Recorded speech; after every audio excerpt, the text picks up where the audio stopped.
ওই আছো তুই? গুরুত্বপূর্ণ কিছু কথা আছে। আচ্ছা বল, কি কথা? আমাকে একটা মানুষ ভালোবাসে।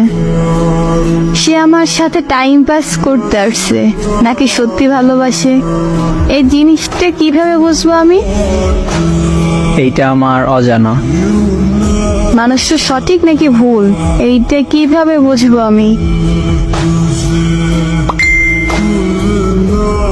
মানুষ বদলায়।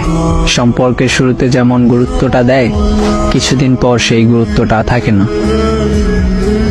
কেন থাকে না? আর এমন করো বা কেন? একটা সম্পর্কের ভিতর প্রথম যে গুরুত্ব থাকে, যেমন ভালোবাসা থাকে শুরুতে, তেমন গুরুত্ব ভালোবাসা যদি সবসময় থাকতো, তাহলে কোনো সম্পর্ক